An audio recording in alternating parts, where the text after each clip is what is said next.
History happened everywhere. A random place, a random time, and a topic pulled from the hat. The challenge: find the fascinating, uncover the unexpected, and share the stories. You're listening to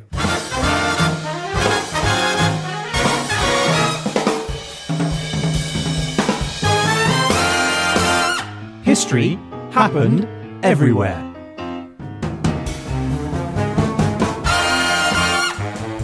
Hello, my name is Ryan Weir, and I'm here in the HHE studio with the attitude to my longitude. It's Mr. Peter Goddard. I'm just happy to be here.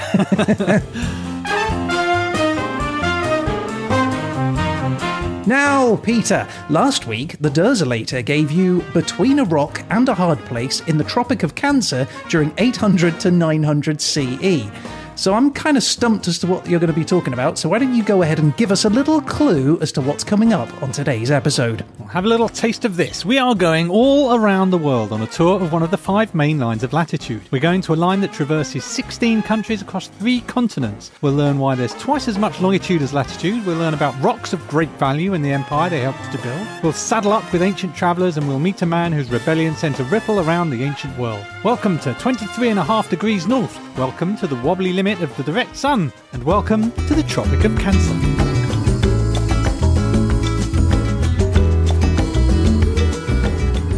Now, Peter, I'm very excited about this week's episode, and the reason for that is because my star sign is Cancer. Ooh! So I feel like if any episode is going to suit me, it's going to be that. That's why you said you had crabs. Yeah, that was between us, mate. But thanks for sharing. Hey, look, why don't you get us started and tell us what you actually mean by the Tropic of Cancer? Good question, Ryan. So the Tropic of Cancer is also known as the Northern Tropic, and this is an imaginary line running all the way around the Earth at just over 23 degrees north of the equator. So that's a horizontal line on the maps as we generally see them, and it's a little bit north of the equator, which is about the height of the Sahara Desert. It's a line that goes through that all the way around the Earth, or roughly Mexico on the other side. It's a line that spans the Earth. Like the equator, but just smaller and higher up a bit. Smaller and higher up than the equator, exactly so. So if you look at a globe, you might notice it's separated into a grid. There's lines of latitude, which are going horizontally in inverted commas, and lines of longitude, which are north, south, or up and down if you prefer. I do. And you use this for what? Like for mapping journeys and stuff? So longitude will tell you time zones and, yes, telling you where you are on the globe, and latitude will do similarly, but it will tell you where you are horizontally on the globe. But also the lines of latitude are useful because they tell us something about the angle of the Earth to the sun. So what that means is, as the Earth goes around the sun, at different times, the angle of the sun to the Earth changes. Right. But what that means is, the reasons the tropics are important is the Tropic of Cancer is one of these 5 main lines of latitude, and it is the most northerly circle of latitude on Earth at which the sun can be directly overhead. Oh, okay. Even at midday, the sun is not directly overhead, it's actually slightly further down the sky, I guess you could say. You go to the Tropic of Cancer, it's going to be right above your head. But only once a year at the Tropic of Cancer. So if you go one step north of the Tropic of Cancer, the sun will never be directly overhead, and then as you go towards the equator, the sun will be overhead more often. Very cool. Does that mean I get no shadow if the sun's directly overhead? I suppose so, yeah. Yeah. So this happens on the June solstice, which is around June the 21st, and that's when the northern hemisphere is tilted towards the sun to its maximum extent. And it's called the Tropic of Cancer because in astrological terms, on the day this happens, the sun is in the constellation of Cancer, hence the name. Okay, that's cool. Now, to make this even more confusing, the Earth's tilt, there's actually a little wobble in it as well. So over about a 41,000 year period, the tilt goes from 22.1 to 24.5 degrees. This wobble means the Tropic of Cancer actually moves over time, and it's currently drifting south about a half a second of latitude, or about 15 metres, 49 feet per year. 49 feet's quite a lot. It is surprisingly a lot. Some people mark the Tropic of Cancer on the roadways and things, and they've got different signposts for different years of where the tropic was at that time. Oh, that's kind of cool. I like that. I mean, you mentioned a couple of countries there. You said that the Sahara and you said Mexico. But given that it goes all the way around the world, I'm wondering what other countries it might include. Well, I'm glad you asked that, because there are 16 countries, depending on one's definition of country. But the following countries are on the Tropic of Cancer. I'm going to start from the west coast of Africa and head east. Okay. Western Sahara, Mauritania, Mali, Algeria, Niger, Libya, Egypt, Saudi Arabia, UAE, Oman, India, Bangladesh, Myanmar, China, Taiwan, Mexico, and the Bahamas.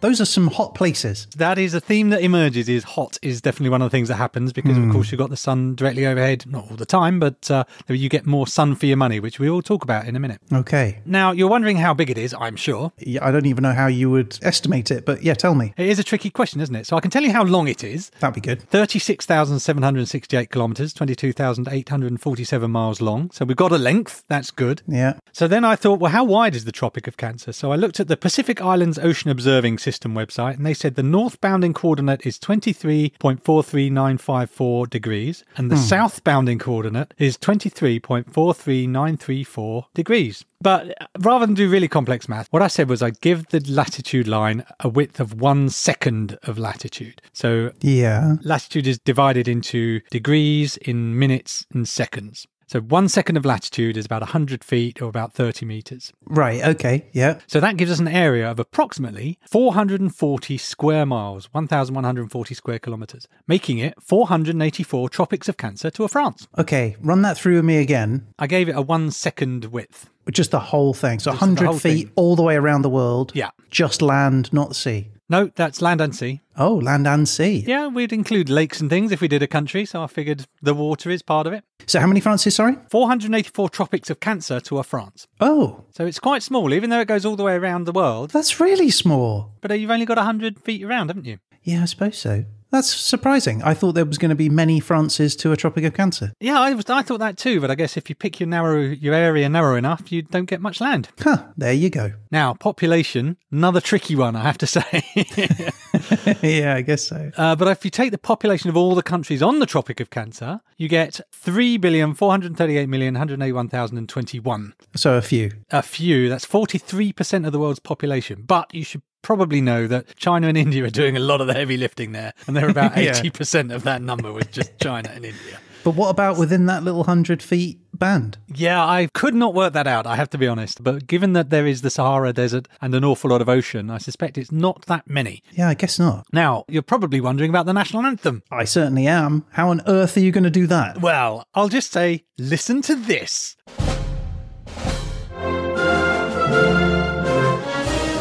Oh, this is jarring. This must have taken you a while.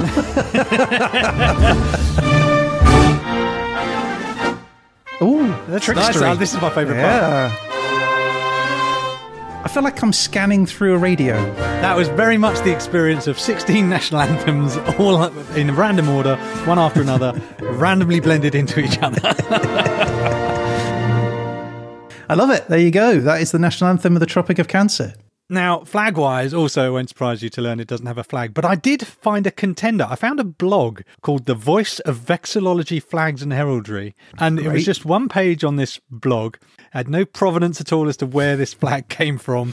I assume the person who made the blog just made it for a laugh, because I couldn't find it anywhere else or referenced anywhere else. But nevertheless, it was there, so I'm counting it. I'm going to take it. Seeing as this makes it official in my mind too. Exactly so. So this is pretty trippy, and it's described thus. A checkered field of pink, yellow, orange and lime green squares. Of course. Why not? Yeah, the orange squares are cut in half by a pink downward diagonal with 3 black symbols for the sign of Cancer, which you may know, it looks a little bit like the number 69. And that represents the 3 continents it passes through, Asia, Africa and North America. But yeah, a little bit of an unusual flag, more lime green than you see in most, and orange and pink. I feel like I want a pair of like surfer shorts made of that flag. It very much would look good on a surfer short, for sure. Now, national animal, again, there's no official animal, but I think you can make a case for the humpback whale, which can be found in various waters all around the belt of the tropic. They typically migrate up to 16,000 kilometres, 9,900 miles every year, and they can weigh up to 40 tonnes, and they're great singers. They can sing songs up to 30 minutes long, or 3.2 times A Stairway to Heaven. Is that them talking? Like, is that them ranting? I think, or is that an actual song? Oh, he's so off again. Whale version of a filibuster. Exactly, yeah. But yeah, so that's what I'm declaring the national animal of the Tropic of Cancer. I thought for sure you were going to say the crab. Well, it's a good idea, but I didn't think it was fair. So I thought I wanted something that you could find everywhere that everyone could relate to. But I like the way you're thinking. You didn't think of it, did you? Now, geographically, obviously, it's quite diverse, but in general, it is called a tropic for a reason. It's hot. So the climate of the Tropic of Cancer is generally hot and dry. There are some coastal areas that are a bit wetter. There's some cool highland regions in China, but hot is the main event. And just to emphasise this, yeah, as I said before, the line does go through the Sahara Desert to really bring home the "it's hot" theme. Wow, okay, cool. Sounds like a holiday destination place. Certainly bits of it are. With the Bahamas, it certainly would be one of my chosen locations. Now, Tropic of Cancer facts, Ryan. Of course there are. Did you know the Fédération Aéronautique Internationale used the Tropic of Cancer as a shorthand for the whole world? So if you wanted to do a flight that was competing for a round-the-world speed record, you have to cover a distance no less than the length of the Tropic of Cancer. You must also cross all meridians and end on the same airfield where you started, in case you were thinking of tackling an aviation record, Ryan. I know what you're like. Yeah, in my seaplane. Has anyone ever done around the world in a seaplane? I think you should definitely be the one to do it. I can see you now in one of those fancy leather jackets. Come on, chaps! Unfortunately for Ryan, Michael Smith of Melbourne, Australia holds the record as the first person to circumnavigate the world in a tiny two-seater single-engine amphibious plane. The trip took place over 210 days in 2015, during which time Mr. Smith spent 480 hours in the air, consumed 9,700 litres of fuel and landed at 80 cities either on airstrips or on the water, including New York City's Hudson River. Thank you. And also, in geopolitics, Ryan, the Tropic of Cancer is the southernmost line covered by the Mutual Defence Treaty of NATO. Huh. So if you're under threat south of the Tropic of Cancer and you're a member of NATO, too bad, they don't care. Really? Why is that then? I don't know. I guess it's part of being the North Atlantic Treaty Organisation, I guess. So. I just assumed the equator would be your north-south divide. They've picked differently in this case. Oh, it's got to suck if you're just south of Tropic of Cancer, isn't it? Yeah, exactly. Oh, man. There were masses of troops just nudging south. Oh, come on. Okay, famous tropics of cancer. Yeah. The first famous Tropic of Cancer is a novel of the same name by American author Henry Miller, which you may have heard of. I have heard of Henry Miller. Yeah, he makes the beer. He doesn't make the beer, but I like the way I like where you're coming from. He was an author who published his book in 1934 in Paris, but the book was banned in the United States. What? Yes, it's a semi-autobiographical tale relating the life of a struggling writer in Paris. Right. It includes explicit scenes of sex and sexuality. And what's it called again?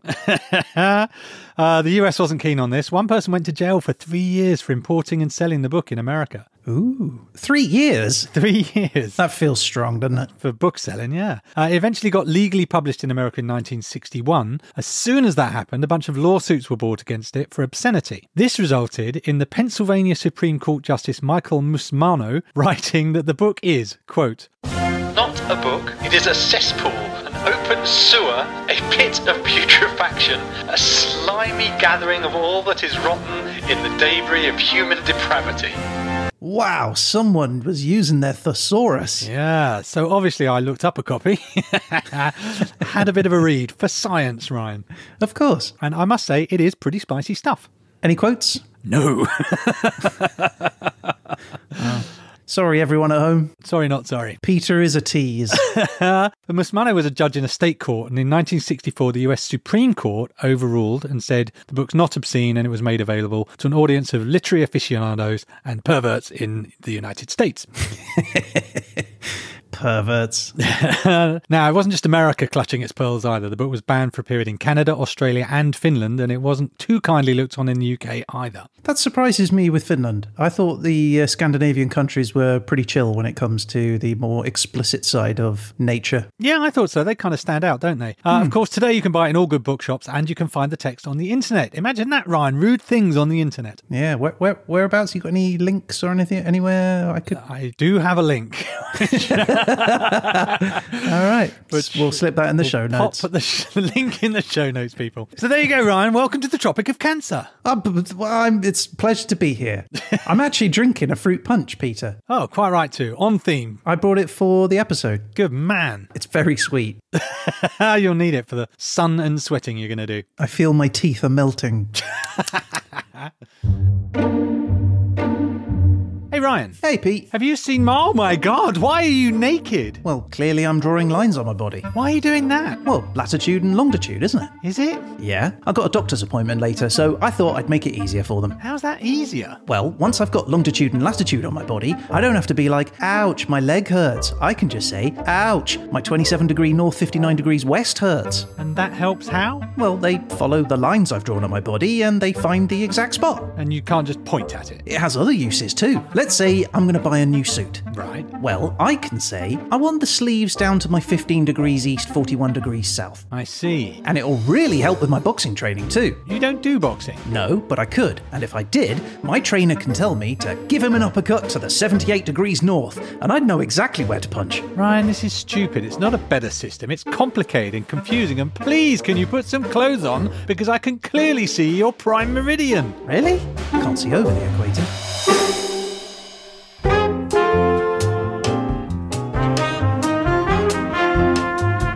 Okay, Peter, I do need to know the history of the Tropic of Cancer, which I don't even know. Do we buckle up for a 3-hour, 16-country history? We do not. We leap gaily on and go straight to a rock and a hard place. Do we really? We really do. There's no history. What am I going to do, man? Oh, okay. All right. Sketch then. Let's do a sketch. All right, sketch it up.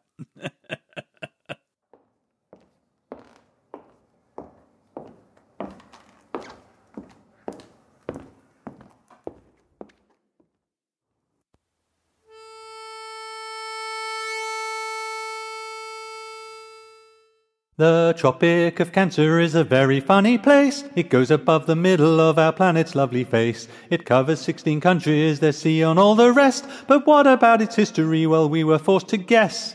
So, the first dude to step on there was most likely early man. He lived in huts and made some tools and hunted with his clan. He then died out or was pushed out by other warring tribes, leaving shards of pottery for archaeologists to find. So then who's next? It's bound to be those plucky Portuguese, 'cause they always seem to like to set up thriving colonies. They sail their ships and plant a flag lay claim to everywhere, which is pretty damn annoying for the folk already there. Then on to World War II and everybody takes a side. And once the fighting's finished, all the leaders then decide that war is bad and people won't be fighting anymore. So instead of hot, they then begin a new and colder war. Independence movements rise and start up all over the place. And governments of colonies are gone without a trace. It's fun and freedom for a while, then happy turns to sad. 'Cause it turns out that the new lot at the top are just as bad. But time moves on and nations change, and sometimes they can show that economies get better and democracy can grow. Here's hoping for a future that is prosperous and strong,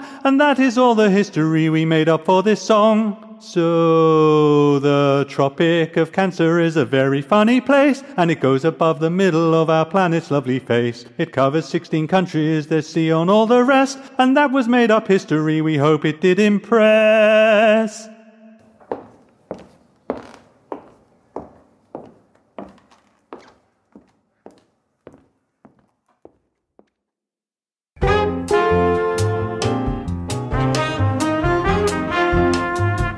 All right, Pete. Well, there you go. What fascinating history that was. Why don't you tell us now about Between a Rock and a Hard Place? I will tell you about it. It's an expression meaning to be stuck between two choices or options, neither of which is very nice. Now, there are various versions of the origin of this. A lot of people say it starts with Homer's Odyssey, where the hero Odysseus must pass between Charybdis, a treacherous whirlpool, and Scylla, a cliff-dwelling monster. So he has no choice. He has to pick one of them, and both are equally bad. Well, in this case, it's a bit weird, because I don't know why they say that, because actually Odysseus has to just navigate his way through, and he doesn't actually have to choose one or the other because he's got to find, it's a tricky needle to thread, if you will. Oh, so there's a way through it. You just have to be careful you don't get smashed either side. Well, it's used in both ways, actually. If you're between a rock and a hard place, it sometimes means I'd have to pick one of these two bad things, and sometimes it means I've got a very delicate navigation job to do. And that's partly why other sites say it originates in America at the start of the 20th century, one of which claimed it was a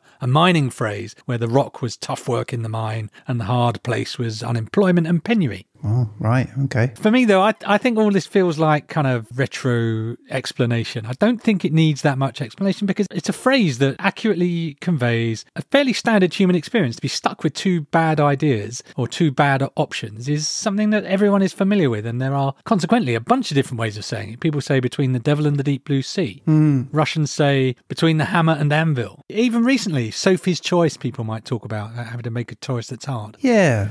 Or you might be on the horns of a dilemma. So I just think it's a reasonably articulate way of explaining what is a fairly common human experience. And I don't think it was really invented by anybody. It's a pretty common phrase, isn't it? Yeah, I think so. But I, Ryan, am stuck between a rock and a hard place. I have to choose between featuring just one country that's found on the Tropic of Cancer and thus get a low grade from Judge Derzolation for not covering the area properly.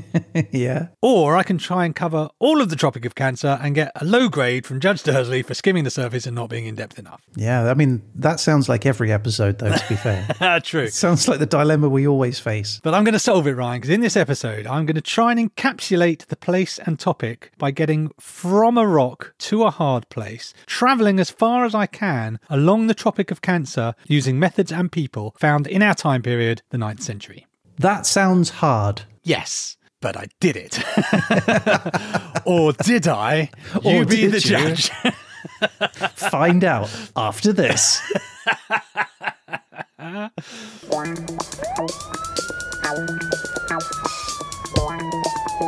God damn it. Okay, I'm on it, Mr. Mayor. Rock, hard place, get in here. You wanted to see us, Chief? Yeah, I wanted to see you do some goddamn police work for once. Chief, we've been hitting the streets. That's right. Real hard. What's this about you two stirring up trouble at the docks? We got a tip, Chief. A shipment of drugs came in, So we searched the joint. and we hit the motherlode. What the hell is wrong with you two? Without a warrant, it'd be thrown out of court. I ought to take your badges. So what, we let the drugs hit the street? Bust up the powder, but the perps walk free? We have to do something, Chief. We can't let them get away with it. Rock, hard place, you got me on the horns of a dilemma. If I let you go rogue, I'll get hell from the DA. But if I don't, people are gonna die. What's it to be, Chief? Yeah, what are you gonna do? God damn it. Why can't you two be more like detectives Marshmallow and Simple Solution?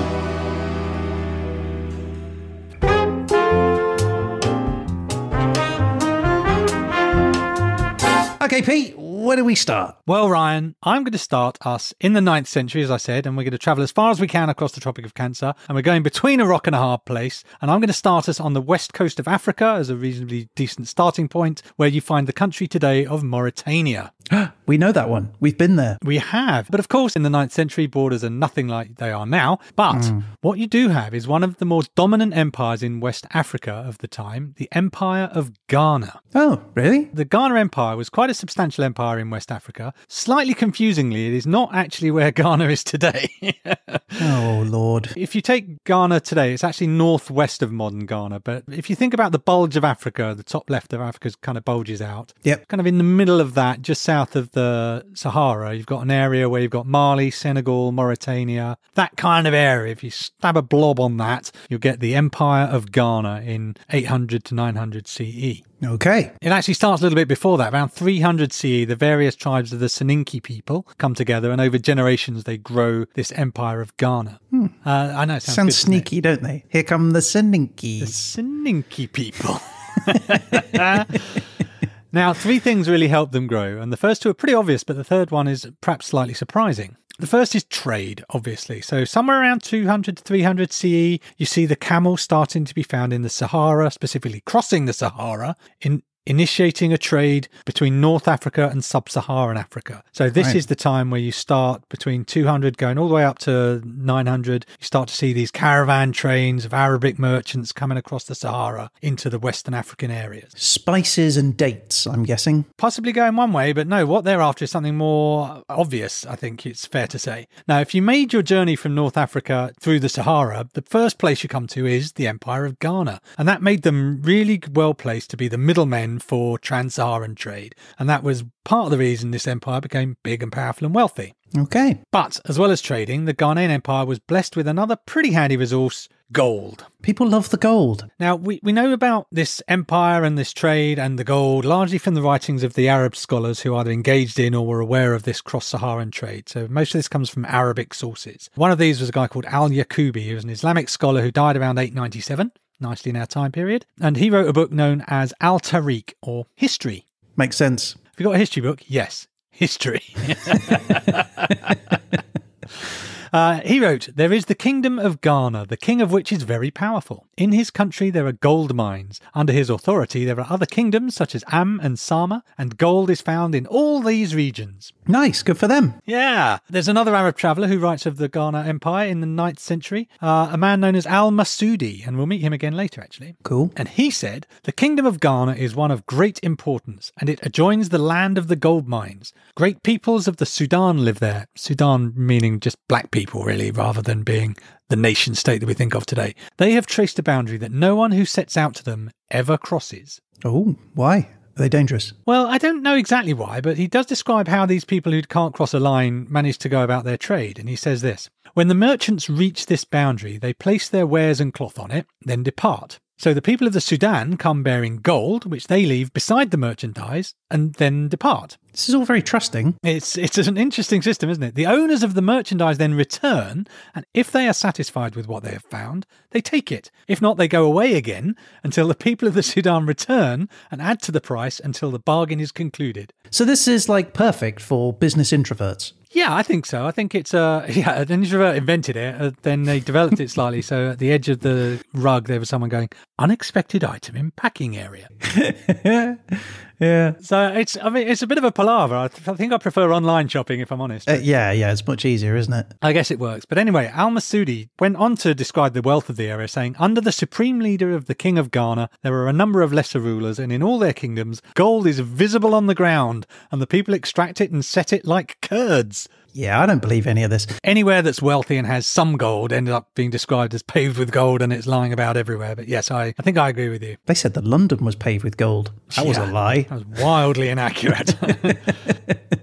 Now, I know Dursley's going to tell me that gold is a metal and not a rock, so I need to find us a rock to get us started on our journey, Ryan. Yep, okay. So fortunately for me, another major commodity traded in the area was salt. Ooh. Now, salt, as you probably know, is essential for life. You'd use it to preserve food, you put it on your chips, but it wasn't in great supply in West Africa, where the heat meant it's even more important because you're sweating and you're losing minerals. Yeah, people love salt. Yeah, and if you live on the coast, it's okay. You can get salt by evaporating seawater to create sea salt. Yep, makes sense. But sea salt doesn't travel very well, Ryan. Really? Why not? It absorbs moisture. Oh, that makes sense. So what do you got to do? Lick a camel or something and get the salt off of the back of that? Well, another thing you can do is derive it from sometimes known as vegetable salts. You burn plant matter, such as millet, and you can filter the ash, and from the water that you get, you can then evaporate and derive salts known as salt ash or pot ash. So you can get salt from vegetable matter if you're having a hard day. That sounds hard. Yeah, that's a lot of hassle. And when you've got ashy salt, doesn't sound great, does it? But better than both of these is rock salt, also known as halite. Now, you get this where there's something like a dried out lake bed or an ocean floor. The salt evaporates from the water and it becomes a kind of crusty layer in the ground. This gets overlaid by further sediments deposit on it, gets compressed, and it gets hard and dense until it becomes basically a rock salt. Okay. Now, rock salt is brilliant because it doesn't absorb the water like sea salt, so it keeps a lot better. You dig it out the ground and you can shape it into nice little slabs, ideal for easy transportation. Yeah, I guess so. You just chisel away at it, right? Exactly. Chisel yourself a nice handy block of salt and off you go. So although your mind leaps to gold when we think of the trans-Saharan trade, it's actually known as the Golden Salt Route, and the prosperity of the Ghana Empire was obviously partly based on gold, but not insignificantly based on rock salt as well. Good for them. Yeah, in particular, there were salt mines in Ijil in the Sahara, and they were a famous source of salt for the empire. This is located in Mauritania. That's our westernmost country in Africa. That's on the Tropic of Cancer. So there, first rock, starting place, Mauritania. Rock salt is the rock. All right. We are starting to be between a rock and a hard place. I'm guessing the people digging it out of the rock mines probably weren't well looked after, were they? I'm going to guess there were some hard yards to be worked on those salt mines. And you're probably very thirsty, and it's like the worst place to work if you're thirsty. Yeah, licking your fingers and go, oh no, I've made it worse. And then he said, that's not salt. But I said, oh, I bet you it is. And you know what? It was salt. So you found some salt We did. in the salt mine. Yes. Listen, darling, I think it's great that you love your job. I do. I mean, I think you're probably the only slave in the salt mine who does, and I do love that about you. They'd barely have to whip me at all. I know, and that's lovely, but you're not at work now, so do you really have to talk about salt all the time? But salt's so fascinating. The different crystals, the thrill of the dig. There's just so much to talk about. Oh yes, I'm very much aware of how much there is to talk about, but can we talk about anything else? A trip to the seaside, perhaps? Oh, yes, I'd love a trip to the seaside. We could go down to the beach, paddle out into the sea, Exactly, yes. scoop up some buckets of seawater, Right. and evaporate it into sea salt. I've heard it's so different from the rock salt at work. Oh, you're talking about salt again, darling. Am I? Oh, sorry. Look, how's the garden? How are the cabbages coming in? Oh, marvellous. It's so relaxing just being out in nature. And funnily enough, when I was digging out the plot, I was hacking at the ground and you'll never guess what turned up. Was it a chunk of salt? It was! That's it! I swear, Ajim, if you mention salt one more time, God help me, I'd rather eat dinner in silence than talk about salt for one more second. Oh, well, fine.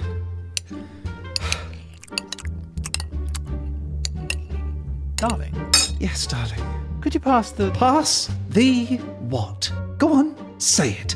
I dare you. pepper?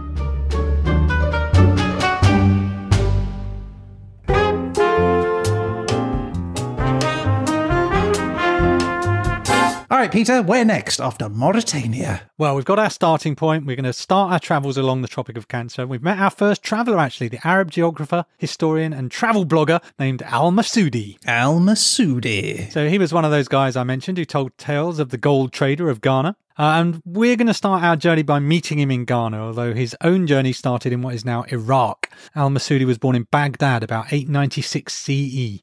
Yeah, okay. He travelled quite far, didn't he, for that time period? He was another one of these travelling Arabs who got a very, very long way, actually. He's said to have been a descendant of the Prophet Muhammad's friend Abdullah ibn Masud. His Wikipedia has him down as a historian, geographer and traveller, which would look great on a business card. Yeah, amazing. He wrote a number of books. I've read up to 35, but reports vary. And the most famous of these is a book called Meadows of Gold. This is a mix of history, comparative anthropology, and a travel guide. And one of the things that makes Al-Masudi quite notable in this book is he's actually interested in cultures and countries outside of Islam. It's not just an Islamic history like the Ghanaians. He's saying, oh, these are other cultures and people who do things differently.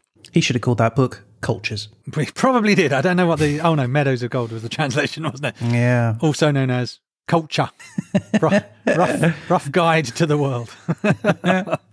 Now, to write all of his books about all the places, he did use other sources, but he did also travel extensively. He's believed to have personally visited Syria, Iran, Armenia, the Indus Valley, India, Sri Lanka, Oman, and the east coast of Africa. Yeah, that's quite the trek, isn't it? He was seriously committed, and he writes of the importance of personal experience in his book. He says, quote, "The information we have gathered here is the fruit of long years of research and painful efforts of our voyages and journeys across the East and West, and of the various nations that lie beyond the region of Islam." What an age where it was all a bit of a mystery. Quite the adventure, wasn't it? He then adds, actually, quite a beautiful thing. He says, "The author of this work compares himself to a man who, having found pearls of all kinds and colours, gathers them together into a necklace and makes them into an ornament that its possessor guards with great care." That's wonderful. How beautiful. It's very poetic. Yeah, and I can't quite tell if he's being boastful because he's made this beautiful thing, or modest because he says, well, I just put things together that I found. Yeah, that's what I figure, yeah. Okay. Let's give him benefit of the doubt. All right, we will do it. So, Al-Masudi, you're a good man on our count. So he didn't go to West Africa, he said himself, I don't think. I think he made it to East Africa, but we do mention he writes about West Africa, and he's very clear that it's possible to travel from West Africa on the gold salt trade routes to get to the Persian Gulf. We've talked about this before, haven't we, with a lot of those Arabic travellers that rock up in coffee shops or whatever, just like, oh, where have you been? And then just write down what that other person told them. Yeah, exactly. So he's our first traveller, Al-Masudi. He gets us from Mauritania all the way to the Persian Gulf. He himself goes to India, but I'm going to hand him over a bit like a relay. Because in the introduction to one of the translations of Meadows of Gold, the authors claim that Al-Masudi met another traveller and historian who was a man called Abu Zaid al-Sirafi. Wait, who's he? Well, he is a traveller, historian and geographer, much like Al-Masudi, but he goes a little bit further, so I'm doing a little bit of a relay to get us as far as we can. Again, not a great deal is known about him. His mysterious beginnings. He's believed to be connected to the port of Siraf, which is an Iranian port, and that was part of a trade route to India, which gave him the opportunity to travel. So he writes the second half of a book called Accounts of India and China, which is a book of travellers' tales. It's not a very long book, and it doesn't really have a narrative structure. It doesn't really tell a story. It's a pretty random set of tales and observations about both India and China and a bunch of other locations as well. But the goal here, Ryan, is to travel as far as we can along the Tropic of Cancer, and China is about as far east as we're going to get on this journey. Okay. So we're going to learn a bit about what Al-Sirafi has to say about China at this time. Would you like to learn about promiscuous women, Ryan? All right. Well, Al-Sirafi says, and I don't know if this is true, but that's what he says. I've heard. Yeah. Is that what he says? And I quote, "Among the Chinese, there are certain women who do not wish to be virtuously married, but prefer a life of sexual promiscuity. The practice is for such a woman to go to the office of the chief of police and declare her renunciation of the married life and that she wishes to be entered into the list of harlots." Wow. Get out the book of harlots. We got another one. I want to join the list of harlots. Yes, so apparently then she gets given a necklace with a copper tag by way of identification, and she pays a yearly sum for what I can only describe as her harlot's license. This is amazing. Well, apparently this deal is pretty serious because the penalty for marrying one of these women is death. Wow. Okay, so once they're registered, you can't be marrying them. That's it. Once properly licensed with up-to-date paperwork, the women then, according to Al-Sirafi, quote, go to wanton and licentious foreigners who have arrived in the land, and also to the Chinese themselves, spending the night with them and leaving the following morning. What do you reckon they do that night? Scrabble. Yeah, probably. Yahtzee. So... You sunk my battleship. Never heard it called that before. Oh dear. Now, having piqued our interest, he's told this story of these wanton women, and then he just suddenly jumps topics out of the blue. In this case, he goes straight on to the next section entitled Chinese Copper Coinage. This whole book's full of this jumping from topic to topic of like, oh, and I heard this about China. Some of the sections are more self-serving than others. The one I particularly enjoyed was crops, warriors, and the awe in which Arabs are held. Oh, really? Okay. Mostly it's just this weird set of interesting observations. So I can tell you about the subject of eunuch slaves, if you like. They function as overseers of taxes and as doorkeepers of the treasury. Some of them are of non-Chinese origin, captured in the borderlands, then castrated. Others come from the native Chinese population and are castrated by their fathers, then presented by them to the ruler as a means of gaining favour. Oh my God. So castration in those days, are we talking just the testicular parts? Or are we talking about the entire area? I think we're just talking testicles. Wait, so your dad does it? Yeah, that was the hard part. I was like, you're captured in war and you get done, not great, but understandable. But Dad, where are we going, Dad? Yeah. You'll find out. That's grim, huh? Oof. Well, that's made me feel very uncomfortable. Okay, I'll move you on to another one that's even more horrifying in some ways. Great. How about this short and sweet tale, Ryan? Quote, all the kings of India and China believe in the transmigration of souls and hold it as an article of faith. A trustworthy informant reported that one of the kings in these lands was afflicted by smallpox. When he had recovered, he looked in the mirror and thought how hideous his face had become. Seeing one of his brother's sons, he said to him, "It's not for the like of me to dwell in this body now it is so changed. The body is, after all, a mere receptacle for the soul. When the soul passes out of it, it returns in another receptacle. You must be king in my place, for I shall now disjoin my soul from my body until such time as I alight in another's body." He then called for a dagger of his that had a particularly sharp edge and commanded that his head be severed with it. He was duly decapitated, then his corpse was burned. The end. Did he come back in another body? Well, he's moved on to coinage now. I don't know. Wow. I mean, it's a gamble. It is a gamble. He seems pretty certain. So maybe he knows something. Yeah. Maybe it's worth giving a go. You first. Can I interest you in the Chinese manner of urination, Ryan? Is this eunuchs? Because I'm kind of fascinated about how eunuchs do it. Well, eunuchs are only missing the potatoes. They're still... That was my question. We don't know. No, this is the urination of the rulers and the high-ranking people, actually. Okay, tell me about how they urinated. They urinate. I'm glad you asked that. They urinate from a standing position. What? The rulers themselves, army commanders, and other people of high rank use tubes of lacquered wood, each a cubit in length, with a hole at either end. The upper one big enough for the user to insert the head of his penis. When he wants to urinate, he stands on his feet, aims the tube away from himself, and urinates through it. They maintain that this method is healthier for their bodies. Yeah, it's just because they're young. They haven't reached a certain age where it's just much better to sit down. There is that, but I'm slightly wondering if perhaps I could benefit from a tube, by the bedside, where I could just pop it out the one end out of the window. Whilst we're on toilet matters, he can be quite critical. He says, quote, "The Chinese are unhygienic and they do not wash their backsides with water after defecating, but merely wipe themselves with Chinese paper." Oh, Chinese paper. Chinese paper, I don't know. Oh, imagine doing that. Using paper.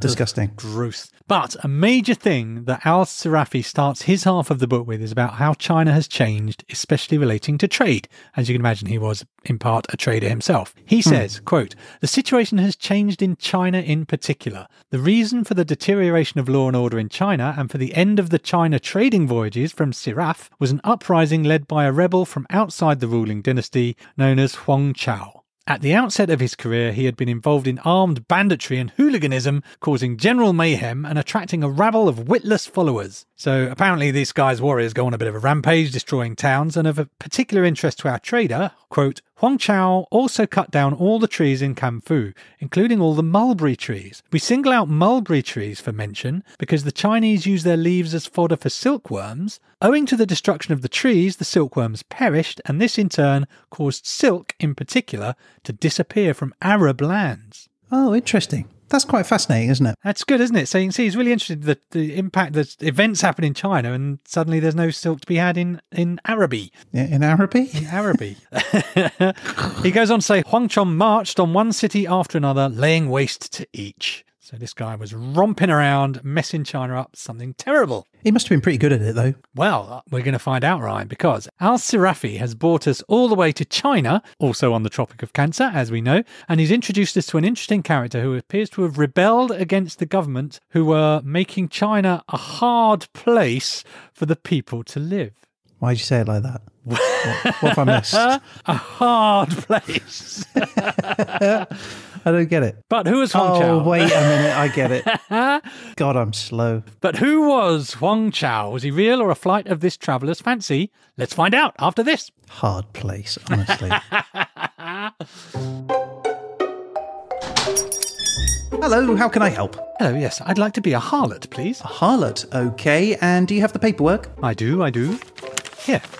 Excellent. Now, were you thinking full or part-time promiscuity? Oh, full-time. Oh, zero sexual restraint? That's absolutely right. Okay, so I just need to check. In terms of intended behaviour, you will be required to be unscrupulous with a total disregard for ethics. Is that okay? Oh, yes, that's fine. Great. And do you have any experience of lewdness and promiscuity? Oh, do I need any? Well, yes, it does help with the application. Right. Okay, well, I did have an affair with my neighbour's husband.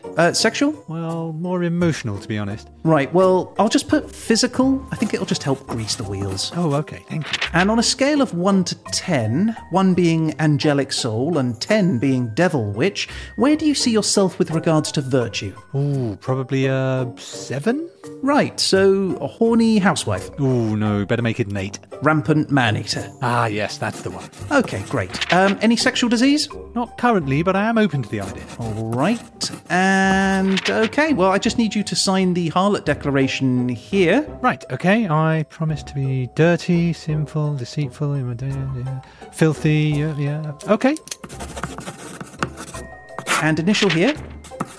Here you go. Okay, well, I'm going to get that processed, and you should receive your license within the next 10 working days. Great. So I can start harloting today, or? Oh, not officially, no. You're going to need to wait for the license, really. Oh, it's just I'm so excited to get started. I'm sure a little light harloting is fine. Just keep it off the streets, okay? Great. And I wonder, can I interest you in any... Gosh. Right, well, sure. I have a break at 2 o'clock. Oh, right, that's great. I'll pop back then. Shall I bring some sandwiches? Ooh, that's a little wifey. Oh, yeah, of course. I'm sorry, I'm so sorry. I'm still new to all of this.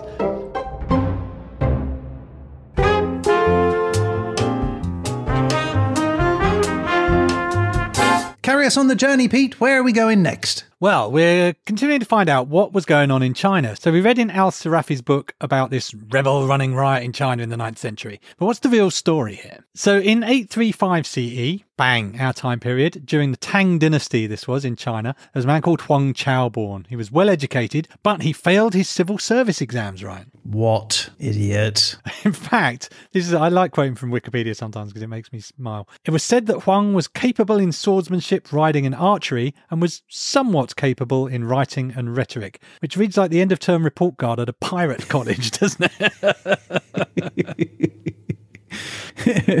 Yeah. Anyway, having failed his exams, Huang had to find another way to make his living. Now, fortunately for the symmetry of this episode, he became a salt smuggler. Oh, really? A smuggler? A smuggler of salt. Salt was a government monopoly and was very expensive. In fact, monopolising salt was one of the ways that the government was making life really difficult for the people. Lots of heavy taxes, lots of oppression, and you could easily say, Ryan, and I'm going to say it, that the elites were making China a hard place.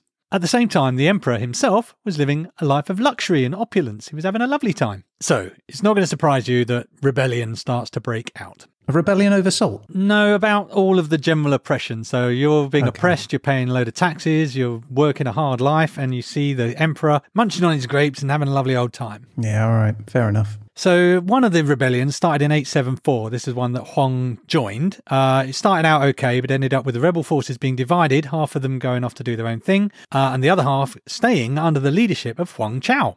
Okay. So this is the guy described by Al-Sarafi, and he does indeed go on something of a rampage. He gets his forces and he pushes them south. In 879, they take the rich trade city of Guangzhou. Then he moves into the Lingnan region, where he doesn't do quite so well, but it's not really his fault. He loses about 40% of his forces to illness.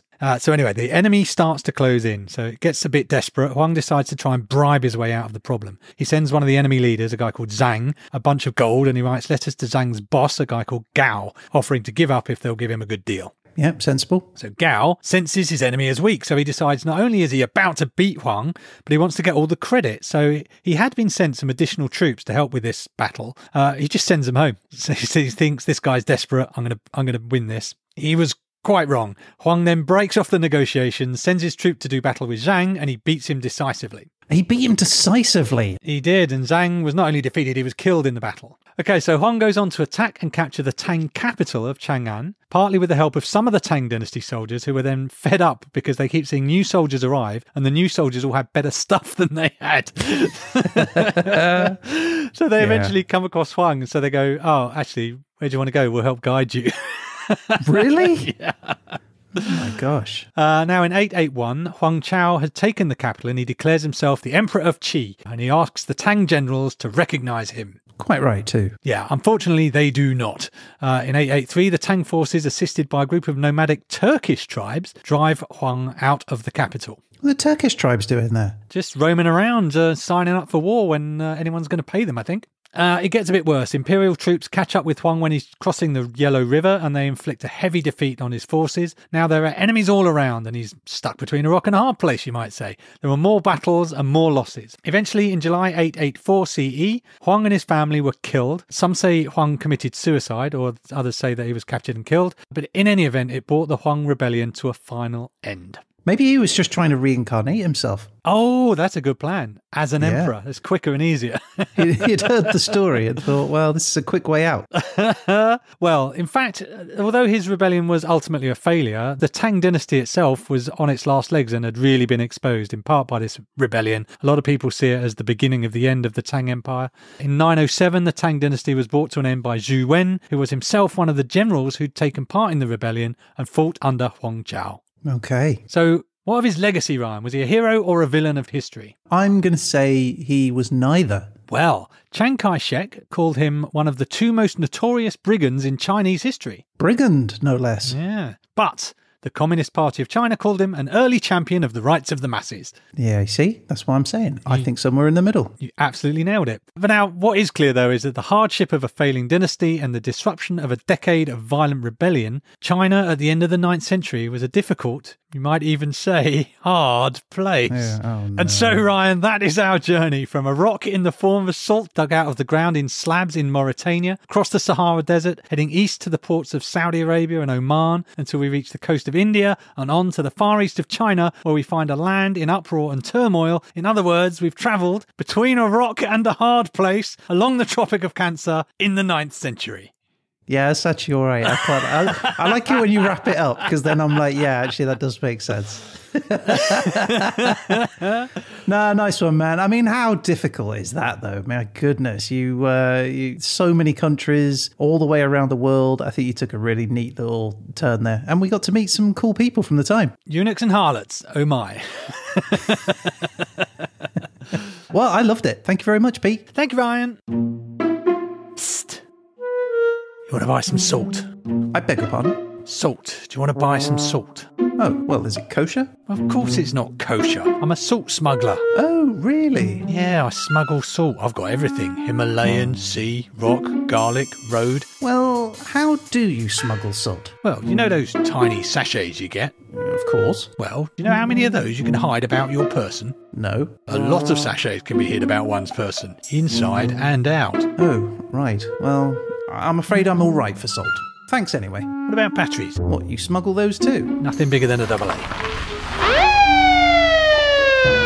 Hung Tao, you are under arrest. What are the charges? Assault and battery.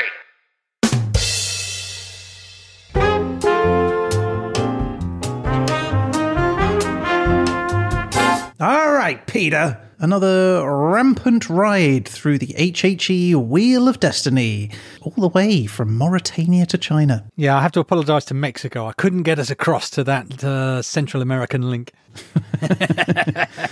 But enough journeying across the Tropic of Cancer, Peter, because it is time to wheel out the Derzolator of Fortune and see what I will be dealing with in our next episode. All right, here we go. Press the button. All right, Ryan, are you ready for your country? I certainly am, sir. Your country is Guadeloupe. Okay. I honestly don't even know where that is. Okay. So, all right. I'm just going to say, good. I know the name. That's something, isn't it? Right. Yeah. Your time period, sir. Yeah, what's my time? The time is 2010 to 2015. Oh, that's good. That's super good. That means there's stuff written. Newspapers come into play. The internet. Oh, that'd be great. And your topic is carte blanche. Carte blanche. Okay. So it is carte blanche in Guadeloupe during 2010 to 2015. That's it. That sounds okay. Go get 'em, Ryan. All right, I'm going to nail this one. Just you wait, see. I'm excited. Bring it on!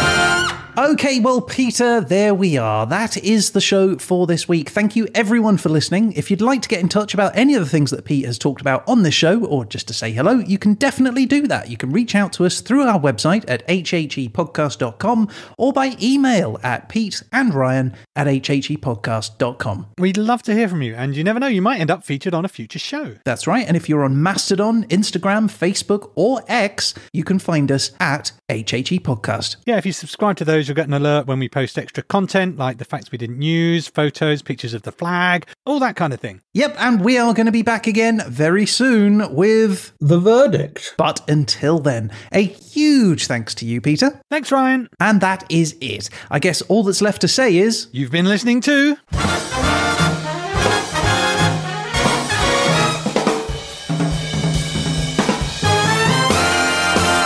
History happened everywhere.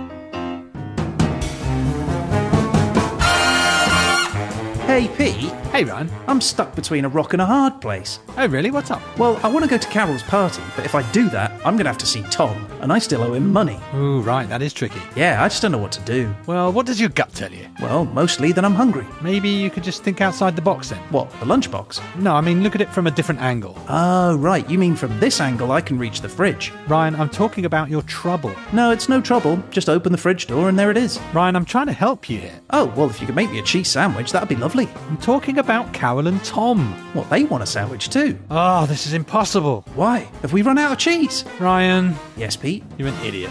So who's making this sandwich then?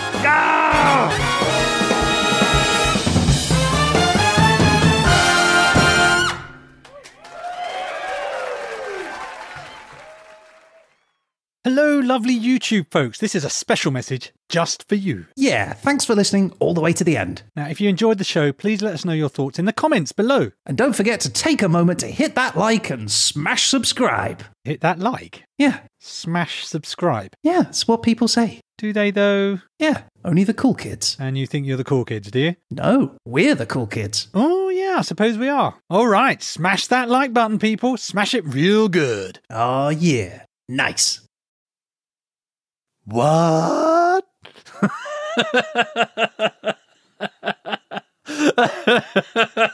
I'm just reading what's on the page, Ryan. I'm a professional.